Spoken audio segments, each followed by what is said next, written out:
జగన్మోహన్ రెడ్డి గారు ముఖ్యమంత్రి అయిన తర్వాత వైఎస్ఆర్సీపీ పార్టీ ఒక్క ఓటు కూడా లేదు, ఇక్కడ రోడ్డు ఎందుకు వేయాలని చెప్పి టెండర్లు అయిపోయిన వరకు కూడా క్యాన్సిల్ చేసిన ఘన చరిత్ర వైసీపీ పాలనలో.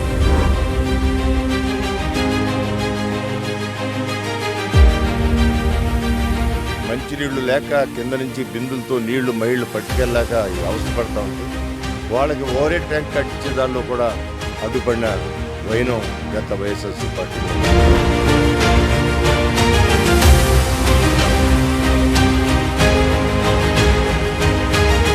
ఈ రోజున నారా చంద్రబాబు నాయుడు గారిని మనం చూస్తున్నాం. ఎక్కడా కూడా అభివృద్ధి అందరి క్షేమే ధ్యేయంగా ముందుకు వెళ్ళండి. గత ప్రభుత్వాల్లో జరిగినట్టు ప్రతీకారంగా ఏ కార్యక్రమం చేపట్టద్దు.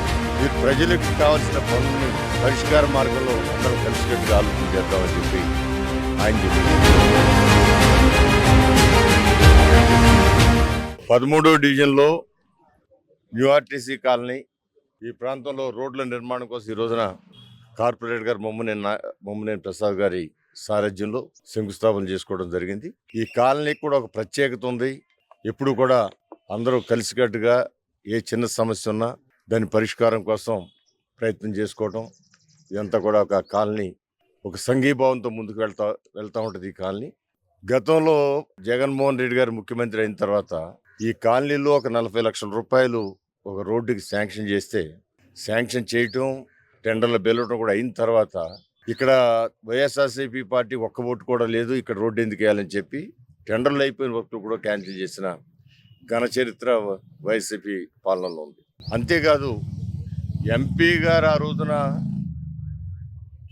తూర్పు నియోజకవర్గం ఇక్కడున్న సమస్యల పట్ల అవగాహనతో 10 కోట్ల రూపాయలు ఇక్కడ అభివృద్ధి కోసం ఇస్తే వాటి కనీసం ఎస్టిమేషన్లు ఇవ్వడానికి కూడా అధికారులకు అవకాశం ఇవ్వని పాలన గతంలో ఉండేది. ఈ రోజున నారా చంద్రబాబు నాయుడు గారిని మనం చూస్తున్నాం. ఎక్కడా కూడా అభివృద్ధి అందరి క్షేమే ధ్యేయంగా ముందుకు వెళ్ళండి. గత ప్రభుత్వాల్లో జరిగినటిని ప్రతీకారంగా ఏ కార్యక్రమం చేపట్టొద్దు. మీరు ప్రజలకు కావాల్సిన పనుల్ని పరిష్కార మార్గంలో అందరం కలిసికట్టుగా ఆలోచన చేద్దామని చెప్పి ఆయన చెప్పేవారు. ఇక్కడ ఎంపీ గారి నిధులు 10 కోట్లు, బోల్డ్ అవసరాలు ఉన్నాయి. డ్రైన్లన్నీ పొంగుతున్నాయి, సైడ్ కాలువలన్నీ పొంగుతున్నాయి. అండర్ గ్రౌండ్ డ్రైనేజ్ అయితే అంతా రోడ్డు మీదే ఉంటా ఉంది. పిల్లలు అవి తొక్కుకుంటూ రోగాల బారిన పడుతూ ఉన్నారు. కనీసమైన ఇంగిత జ్ఞానం లేని గత వైఎస్ఆర్సీపీ పాలనలో 12 కోట్ల రూపాయలకి ఎస్టిమేషన్లు ఇవ్వకుండా ఆపారు అంటే 12 కోట్లు అంటే సామాన్య విషయం కాదు.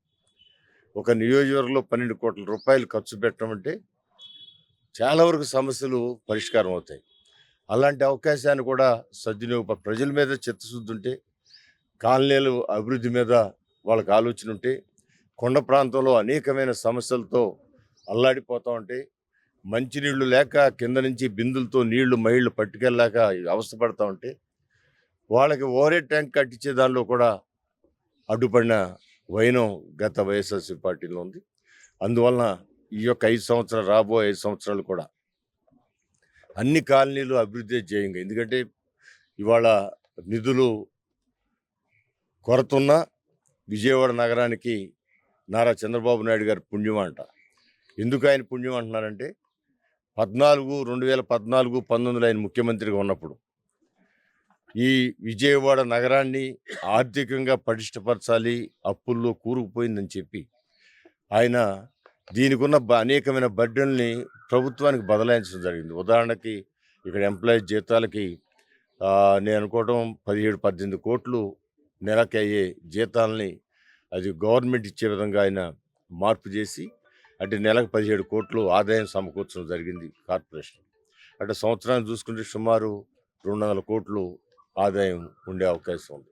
సో దాని ద్వారా అప్పుల్లో ఉన్న విజయవాడ నగరానికి కొంత అప్పులు తీర్చుకోవటం, కొంత అభివృద్ధి చేసుకోవటం. అందువల్ల విజయవాడ నగరంలో రోడ్లకి వాటికి పెద్ద ఇబ్బంది లేకపోయినా ఇంకా నిధులు కొరతన అవసరమైతే నారా చంద్రబాబు నాయుడు గారిని రిక్వెస్ట్ చేసి వారి దగ్గర స్పెషల్ నిధులు తెచ్చైనా సరే విజయవాడ తూర్పు నీళ్ళలో అన్ని కార్యక్రమాలు పూర్తి చేసుకుంటాం. ఆ విధానంలోనే ఇక్కడ 2 రోడ్లకి శంకుస్థాపన చేసుకోవడం జరిగింది. ఇంకా కూడా చాలా అవసరాలు ఉన్నాయి, చాలా ఇబ్బందులు కూడా ఉన్నాయి. ప్రత్యేకంగా స్టార్ వాటర్ డ్రైన్ వర్షం పడిందంటే చాలా కాలనీలు నీళ్లు వచ్చేస్తున్నాయి. వాటన్నిటికీ శాశ్వత పరిష్కారం కోసం 5 సంవత్సరాలు ప్రయత్నం చేస్తున్నామని కూడా తెలియజేస్తాం.